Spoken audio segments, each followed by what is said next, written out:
On a bright November morning in 1963, the world watched America lose a president and gain one of the most enduring historical puzzles of the modern era. John F. Kennedy's assassination shocked the nation, not only because of its tragedy, but because of the unanswered questions that followed. Not speculative theories, not sensational claims, but documented uncertainties, gaps in testimony, conflicting timelines, and details that historians still analyze today. And it's these points, grounded in official records and decades of research, that continue to fascinate everyone who studies the case. When JFK's motorcade entered Dealey Plaza, nobody could have imagined that a few seconds would produce thousands of pages of documentation, interviews, photographs, and reports, all trying to clarify what exactly happened. The official investigation delivered conclusions, yet historians noticed that some elements remained open to interpretation.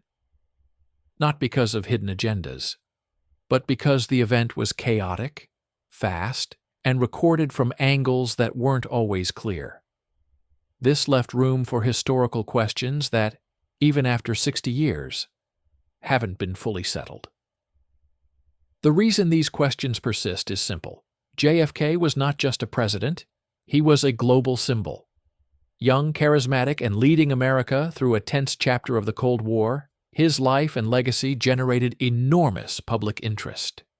Every detail of his presidency was examined, and so the details of his final moments received the same intense scrutiny. Researchers, journalists, archivists, and historians spent decades going through official files, trying to understand every angle of that day. Over time, 5 major questions stood out. Not 5 theories, not 5 accusations, but 5 historical debates that professionals still revisit. They revolve around timing, trajectories, eyewitness accounts, gaps in documentation, and interpretations of physical evidence. These points don't overturn official conclusions, but they show how complex the event was and how difficult it is for any single investigation to account for every detail perfectly. And that's where our journey begins. Not with conspiracies, but with questions that historians continue to explore because the available evidence allows for more than one interpretation. These are the questions that shaped decades of academic discussion and became part of the cultural memory surrounding JFK. To understand them, we must step back into the early 1960s, a time of rapid change, political tension, and immense public pressure. JFK's presidency was filled with challenges and turning points, and the context of the era helps explain why his death was examined so closely. Every detail mattered. Every witness statement was documented. Every photograph became part of the historical record. And now, decades later, those records let us reconstruct the 5 biggest questions that history never fully settled. When historians review the events of November 22, 1963, the first major point of discussion always returns to the timeline. Not because anyone doubts that the event happened, but because the sequence unfolded with such speed that even today, experts debate how each moment fits within the narrow window that was recorded. According to the official records, only a few seconds passed between the first sound heard in Dealey Plaza and the moment the motorcade accelerated toward the hospital. Witnesses described reactions, movements, and moments of confusion that seemed to overlap. Some reported hearing sounds at slightly different times. Others recalled turning toward the Texas School Book Depository before realizing what was happening. These individual memories, although honest and consistent with human reaction under stress, created tiny variations that historians still examine. The Warren Commission, which investigated the assassination shortly after it occurred, established a precise sequence of events based on available footage, photographic analysis, and the well-known Zapruder film. Yet even with those materials, researchers noted that human perception in moments of crisis can differ from mechanical timing. Some historians argue that the reactions captured on camera appear delayed or accelerated compared to witness recollections. Others point out that variations of just half a second can change how certain physical movements are interpreted. This isn't unusual. Major historical events often contain micro-contradictions. During fast and traumatic incidents, even trained observers can remember details differently. But in the case of JFK, these differences became more significant because the timeline was so compact. A few seconds had to account for everything: the sounds people heard, the reactions within the motorcade, the movements of bystanders, and the actions of those nearby. What makes this question so enduring is the sheer amount of material available. Historians have analyzed thousands of pages of testimony, cross-referenced audio reports, and frame-by-frame photographic sequences. And yet, the more material was collected, the more subtle differences emerged. Not contradictions big enough to overturn official conclusions, but enough to raise academic interest in how human memory handles rapid, stressful events. Another factor is the layout of Dealey Plaza. The area contains buildings, structures, and open pathways that create echoes and distortions. Researchers noted that sound reflecting off nearby surfaces could cause witnesses to perceive timing differently. This is common in urban environments, but the complexity of the plaza intensified the effect. The core of the question is simple. How accurately can we reconstruct a series of events that unfolded in less than 10 seconds, witnessed from dozens of angles, and remembered by hundreds of people? Historians agree on the main sequence. The large outlines of what happened are clear. But when it comes to tiny intervals, micro-reactions, and the exact timing of movements, the discussion remains open. Not because of controversy, but because the event was too fast and too emotionally intense for perfect synchronization between every account. This is why the timeline remains one of the biggest historical questions. Not a challenge to the overall understanding of the event, but a reminder of how complex real-time reconstruction can be. And it leads naturally to the second major question, one that focuses not on timing, but on how physical evidence has been interpreted across the decades. If the timeline raised questions because of its speed, the second major point of discussion centers on something far more tangible: the physical evidence. Not because it contradicts official conclusions, but because some details have been interpreted in different ways by experts over the decades.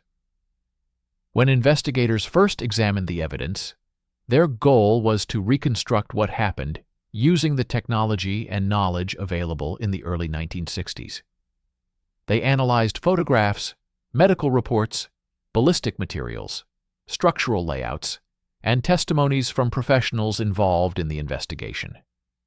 The Warren Commission produced detailed findings, and later reviews re-examined much of the same material with more advanced methods. Yet even with careful work, certain aspects of the evidence remained open to academic debate. One of the most discussed details involves the alignment of the motorcade and the trajectory that investigators reconstructed. Most experts agree on the general path, but slight variations in body position, vehicle angle, and camera perspective have led some historians to point out that small uncertainties remain. These details don't overturn the main findings. They simply show how complex real-time analysis can be. Medical documentation has also been the subject of long-term examination. Reports created immediately after the event focused on stabilizing the president and assessing his condition. Later, additional medical reviews looked at the same notes and images with modern analytical tools. While the general conclusions remained consistent, some observers noted differences in how certain entries were interpreted or described.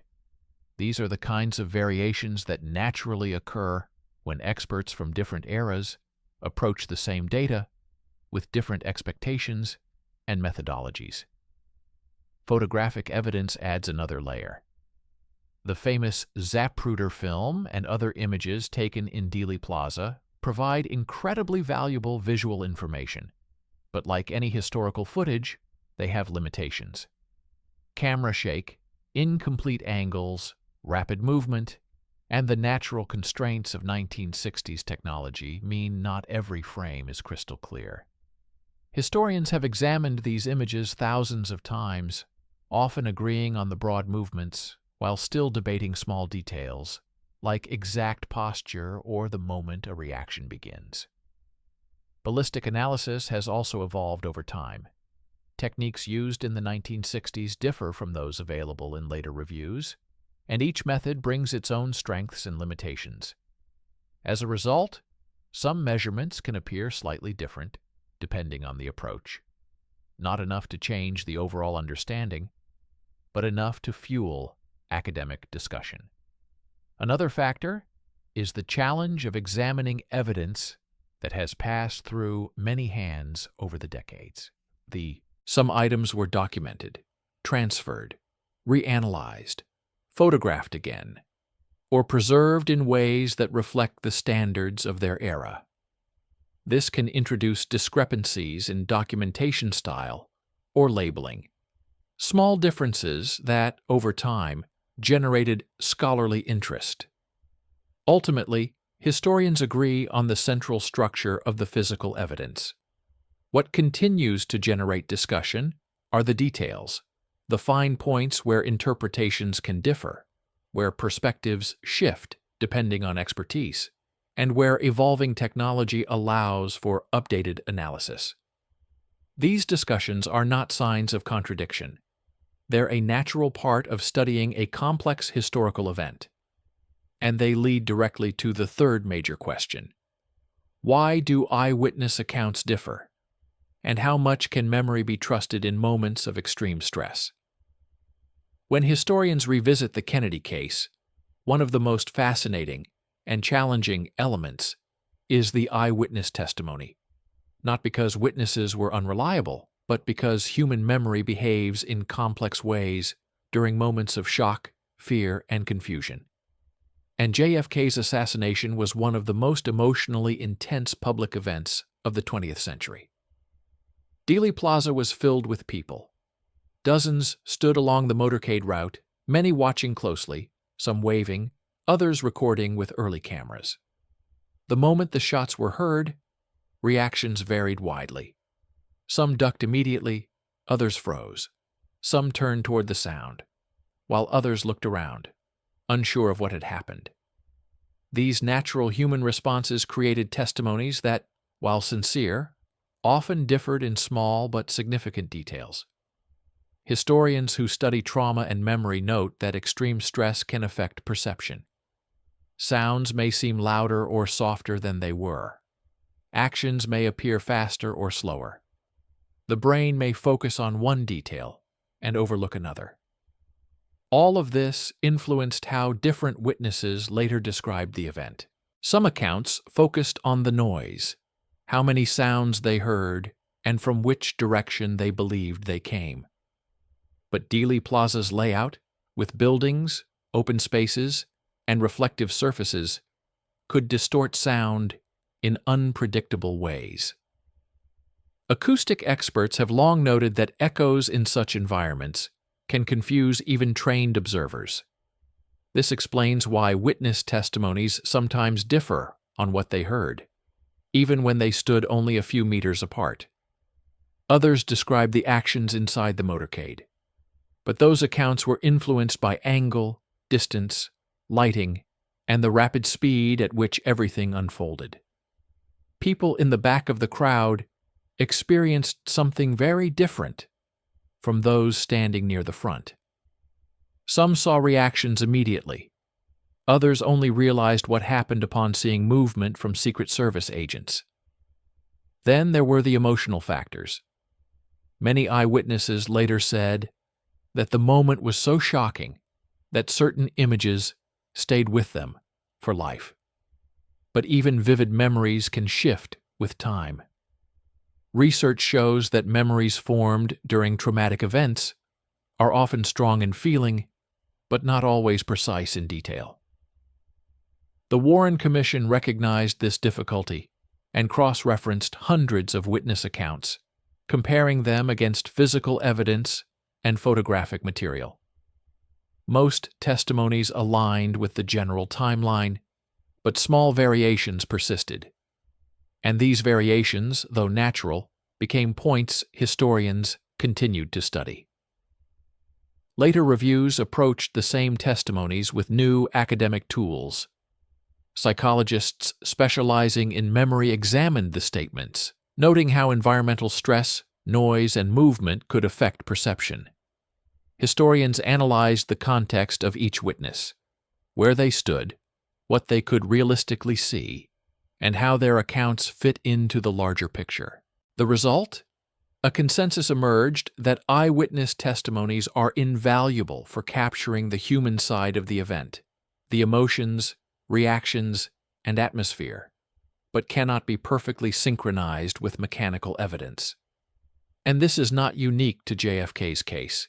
It is true for any major incident. What remains is a deeper question. How do we balance the emotional truth of eyewitness recollection with the factual precision of physical evidence? This debate is at the heart of historical research, and the JFK case is one of its most studied examples. And this brings us naturally to the fourth major question, one that focuses not on people, but on the documents themselves, and why some parts of the record took decades to be fully released.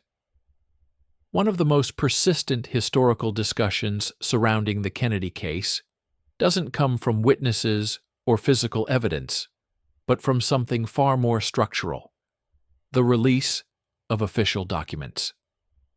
Not because these files contained shocking revelations, but because the timeline of their declassification created an air of curiosity that still shapes public interest today. When the Warren Commission completed its work in the 1960s, it produced thousands of pages of findings and supporting material. But like many major governmental investigations, certain documents were archived under standard classification rules of the time. This was common practice.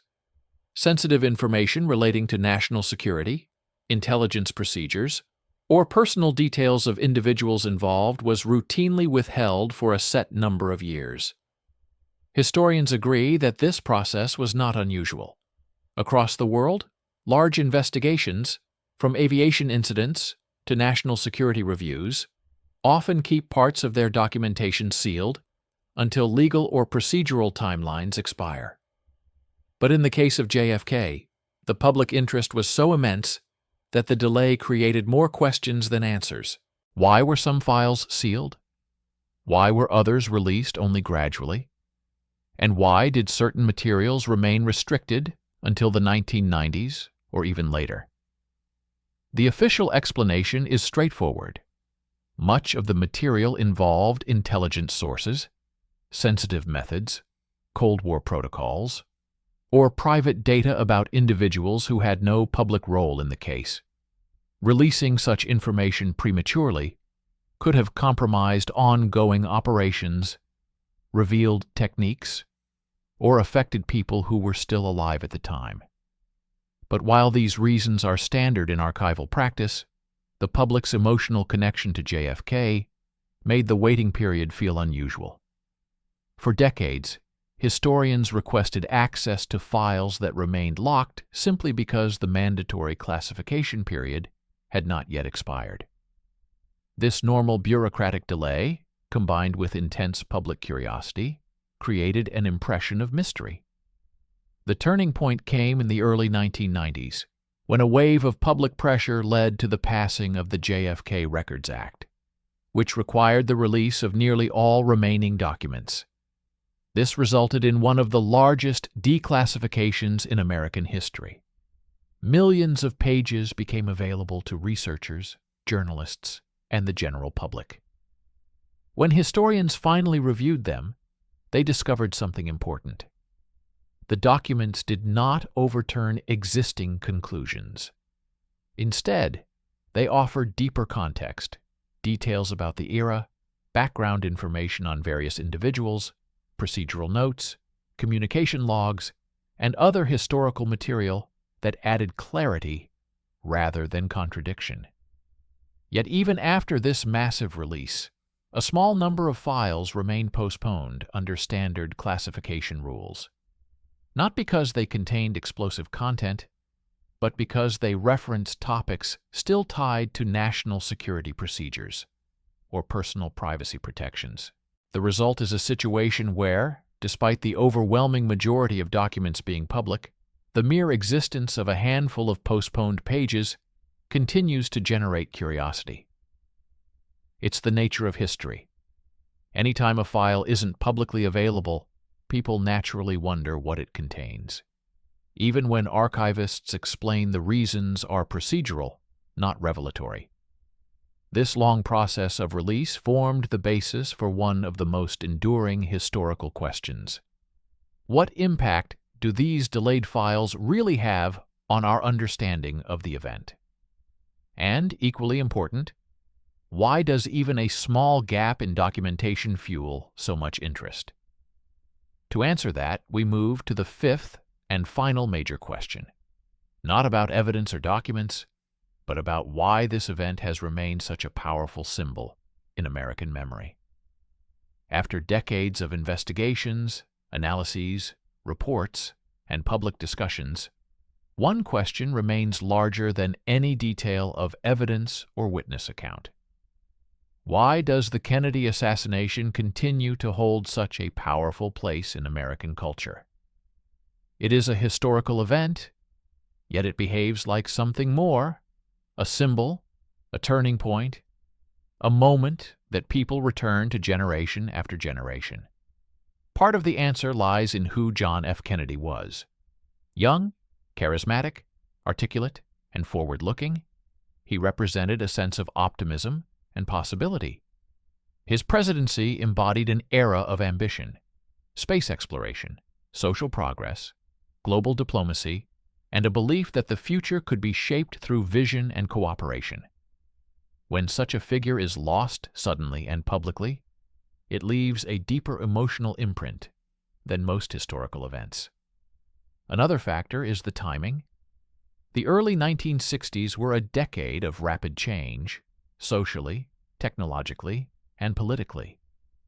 America was standing at a crossroads, navigating Cold War challenges, while simultaneously redefining itself at home. JFK's assassination happened in the middle of this transition, amplifying its impact. It wasn't just the loss of a president, it was the loss of a symbol of momentum. The event was also one of the first major tragedies experienced through television. Millions saw the aftermath unfold live, creating a collective memory unlike anything before. Images from that day became part of America's emotional landscape. Television brought the nation together in grief, and that shared experience created a lasting bond to the moment. But the longevity of the event also comes from something quieter: the human desire to understand. Every major historical moment invites questions, interpretations, and efforts to fill in the gaps. In a fast, chaotic event like this, even small uncertainties become lasting points of interest. Historians have always emphasized that complexity is natural, especially when so many perspectives, angles, and sources are involved. The Kennedy assassination represents the intersection of three powerful forces: emotion, symbolism, and documentation. Few events in American history have been recorded, analyzed, archived, and studied at such depth.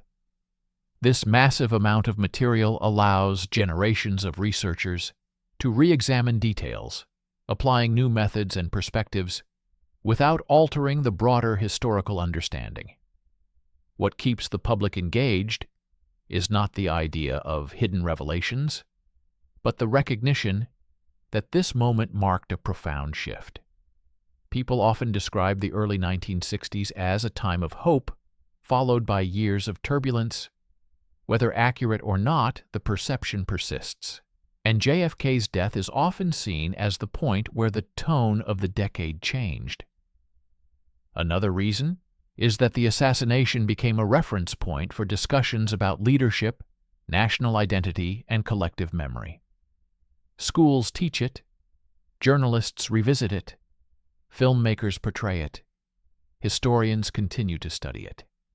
It remains a cultural touchstone, a story America tells about itself. Finally, the event endures because it raises universal questions. How does a nation cope with sudden loss? How do people remember moments of collective trauma? Why do certain events define eras more than others? These questions extend far beyond the details of November 22, 1963. They speak to the human experience itself, and that's why the story continues to live in public consciousness. From here, our journey moves toward the broader impact of JFK's legacy and how the unresolved questions have shaped discussions across decades, not through speculation, but through the natural curiosity that surrounds every major chapter of history. As historians look back at the Kennedy era, they often describe it not only in terms of policies or achievements, but in terms of unfinished potential. This sense of incompleteness is one of the reasons the event remains so present in American memory. It feels like a story interrupted, a story that was moving forward quickly, only to stop abruptly, leaving the country wondering what might have been. Kennedy's presidency, though short, marked a period of intense activity.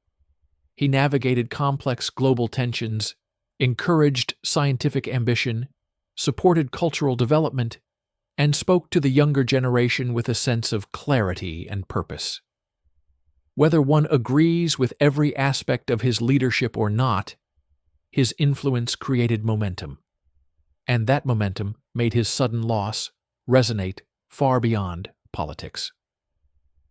In the years that followed, the United States entered a period of dramatic shifts.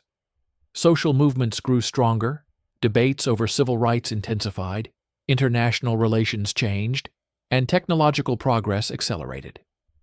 Many historians argue that JFK's presidency was the symbolic beginning of these transformations, even though he did not live to see them unfold. This connection between his leadership and the waves of change that followed contributed to the sense that something deeper was lost in 1963. Another reason the story lives on is the personal dimension of Kennedy's legacy. Photographs, speeches, televised moments, all of them captured a leader who understood the power of communication. His ability to speak directly to the American people created a bond that few presidents achieved before him. Because of this connection, his loss felt personal, not just political. It's one of the reasons why the public remained engaged in the details of the event, and why historians continue to revisit them. Educational and cultural institutions also played a major role in preserving this legacy. Museums, libraries, academic programs, and historical archives dedicated to the Kennedy era ensured that documents, recordings, and images remained accessible to the public. This accessibility allowed generation after generation to approach the event with fresh eyes and new methods of analysis. At the same time, efforts to digitize archives in recent decades have made it easier for researchers to compare data and review historical materials in ways that were impossible in the 1960s. The evolution of media further strengthened the impact. Films, documentaries, books, and television specials regularly return to the topic, not to reinvent the story, but to explore its meaning in different contexts. Each decade brings a new perspective: political, cultural, psychological, or technological. This constant re-examination keeps the historical questions alive without drifting into speculation, a balance that ensures the discussion remains rooted in research rather than rumor. Beyond academic and cultural circles, the event also became part of everyday conversation. Many people remember where they were when they first heard the news. Families pass down stories, communities hold commemorations, and individuals reflect on how the event shaped their perception of leadership and national identity. This makes the assassination not just a historical moment, but a shared emotional experience. In this sense, the unresolved questions are not obstacles, they are part of the story. They remind us that history is often complex, built from imperfect records and human memories that shift over time. And they illustrate how one moment can influence how a nation understands its past and imagines its future. As we move forward, the next part of our journey turns to the broader cultural impact, how the JFK event shaped American storytelling, public conversation, and the way major events are analyzed and remembered. To understand why the Kennedy assassination remains such a powerful subject, we must look beyond history books and into the heart of American storytelling. Few events have influenced the nation's cultural imagination the way this one has. It reshaped how Americans talk about tragedy, leadership, uncertainty, and national memory. It changed journalism, film, literature, and even the public's expectations of transparency, all without drifting into sensationalism. The event happened at a moment when television was becoming the most influential medium in American life. For the first time, millions experienced a national crisis in real time. People gathered around screens, watched live broadcasts, and felt as though they were witnessing history unfold minute by minute. This emotional immediacy created a template that future generations of storytellers would follow. The idea that major events must be documented from every angle, preserved, and revisited. Journalists who covered the story developed new standards for reporting breaking news. Live commentary, rapid updates, continuous broadcasts. Practices common today were shaped during that moment. The Kennedy coverage became a reference point for how the media responds to national emergencies. Its influence can still be seen whenever networks dedicate entire days to a major unfolding event. The assassination also affected American cinema. Filmmakers explored themes of uncertainty, loss, responsibility, and historical interpretation. Some works examined the era's cultural atmosphere. Others focused on the human reactions that surrounded the event. Even when films did not mention JFK directly, they reflected a generation that grew up with the memory of a sudden public loss at the center of national consciousness. In literature, writers approached the subject from psychological, emotional, and philosophical angles. Books discussed how societies process trauma, how leaders become symbols, and how individuals interpret moments they lived through collectively. These reflections helped shape a new genre of historical narrative, one focused not only on what happened, but on how people felt when it happened. The academic world was equally transformed. Research on collective memory, eyewitness perception, Cold War psychology, and crisis communication expanded dramatically. Universities incorporated new methods for studying major historical events, including interdisciplinary approaches that involve sociology, media studies, and behavioral science. The Kennedy case became a cornerstone for these developments, not because of controversy, but because it offered a vast archive of material from which to learn. The event also influenced how Americans think about public figures. Before 1963, presidents were often seen through a carefully curated lens. Television began to change that, and JFK's presidency accelerated the shift. People saw him in press conferences, interviews, informal moments, and then they saw the nation respond to his loss in real time. This created a deeper connection between the public and its leaders, shaping expectations for future administrations. but perhaps the most enduring cultural impact comes from the desire to understand. Even in an age of information, people are drawn to stories that carry emotional weight. The Kennedy assassination represents more than a historical event. It represents a shared human experience. The uncertainty that surrounds certain details only strengthens its place in cultural memory, not as speculation, but as a reminder of how difficult it is to capture every aspect of a fast-moving moment. This influence continues today. Documentaries re-examine archival footage, journalists revisit testimonies, and historians use modern tools to analyze old evidence.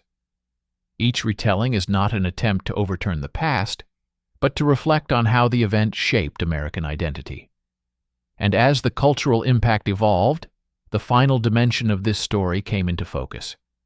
How the nation sought meaning in a moment that seemed too sudden, too shocking, and too significant to fully grasp. As decades passed, the Kennedy assassination evolved from a single moment in history into a reference point for how Americans understand their nation's past. It reshaped the country's relationship with memory, documentation, and the way people interpret major events. Instead of being filed away as just another tragedy, it became a lens through which the public learned to question, reflect, and analyze the world around them. One of the most significant developments was the rise of a new historical awareness. Before the 1960s, most people viewed national history as something distant, a collection of stories preserved in textbooks and museums. But after November 22, 1963, Americans began to understand that history could unfold suddenly, unpredictably, and directly in front of them. This shift changed how communities spoke about major events. People no longer viewed themselves as passive observers, but as participants in a shared narrative. The assassination also influenced how archives were valued. Documents, recordings, testimonies, and photographs became more than administrative material. They became essential pieces of collective memory. Institutions across the United States responded by preserving every detail they could, ensuring that future generations would have access to first-hand sources. This focus on preservation helped transform archives from dusty repositories into living centers of historical research. Another important impact was the rise of public engagement with historical material. Ordinary citizens sought out books, interviews, documentaries, and newly released papers. The public discovered that history was not fixed. It was interpretive, layered, and endlessly fascinating. As new information surfaced, people realized that understanding the past required patience, critical thought, and an appreciation for nuance. Educational systems also adapted. Schools incorporated new lessons about media literacy, eyewitness perception, and historical method. Teachers encouraged students to look at primary sources, compare perspectives, and think about how narratives are constructed. The Kennedy event became a case study in understanding history, not as a set of answers, but as an ongoing conversation. The emotional dimension played a role as well. Collective trauma often leads societies to reconsider what they value and how they define themselves. The assassination prompted Americans to reflect on leadership, national unity, and the importance of resilience. These reflections shaped how the country approached later challenges, drawing on lessons learned from a moment that had deeply shaken the nation. Another key development was the demand for transparency. Citizens began expecting more openness from institutions, not because they distrusted them, but because they learned how meaningful full documentation could be. Requests for information increased, leading to broader access to public records and a stronger emphasis on accountability. This shift influenced how government agencies communicated with the public for decades afterward. The event also shaped how Americans deal with uncertainty. Kennedy's death reminded the nation that not every detail can be resolved neatly, and that unanswered questions are a natural part of history. Instead of undermining public understanding, this realization encouraged deeper reflection. It taught people to approach the past with humility, recognizing that even well-documented events contain moments that remain open to interpretation. Ultimately, the Kennedy assassination became a turning point in the cultural relationship between people and their history. It demonstrated how a single moment can redefine what a society expects from its institutions, how it processes information, and how it remembers the past. And now, as we approach the final part of our journey, one more question remains. What does this event mean today?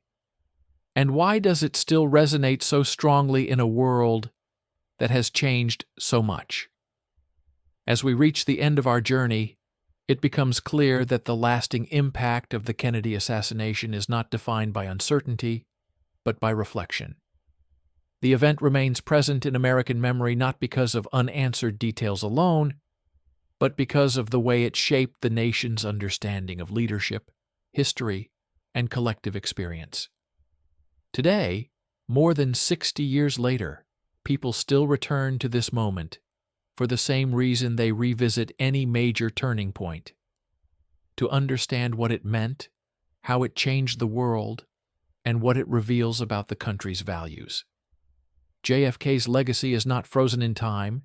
It continues to evolve as new generations discover his speeches, his vision, and the atmosphere of the era he represented. The 5 major questions we explored do not attempt to rewrite history. Instead, they highlight the natural complexity of reconstructing a fast-moving event. They show how memory, documentation, and human perception overlap in ways that are sometimes aligned and sometimes imperfect. This is true for countless historical moments, but the Kennedy case is unique because of how much material exists and how closely people continue to examine it. These questions also matter because they remind us of the importance of transparency, preservation, and open historical inquiry. They show how essential it is for societies to maintain detailed records, to encourage responsible discussions, and to create spaces where historians can study the past without distortion. They reflect a shared desire to understand, not to speculate, but to learn. The event also continues to resonate because it symbolized more than the loss of a leader. For many, it represented the end of a certain era of optimism. It challenged the idea that progress was guaranteed. It made people more aware of how fragile moments of change can be. And yet, in the decades that followed, JFK's legacy of ambition, dialogue, and public engagement inspired countless individuals in politics, science, culture, and education. Even today, institutions around the world study the Kennedy era, not out of mystery, but out of respect for a period that shaped global history. Students read his speeches. Researchers analyze archival documents. Documentaries revisit the social climate of the early 1960s. And people of all ages reflect on how one moment can shift the direction of a nation. Perhaps that is the true reason the Kennedy story endures. Not because of what we don't know, but because of what it taught us. It taught us that history is living. It taught us that leadership carries weight beyond policy. It taught us that national memory is built through both clarity and complexity. And it taught us that asking questions, responsible, thoughtful, historically grounded questions, is part of how societies learn and grow. As we close this exploration of the 5 biggest historical questions, one idea remains stronger than all the others. Understanding the past is not about finding absolute certainty. It is about keeping the conversation alive. And the Kennedy assassination, with all its emotional, cultural, and historical dimensions, continues to be one of the most important conversations in American history.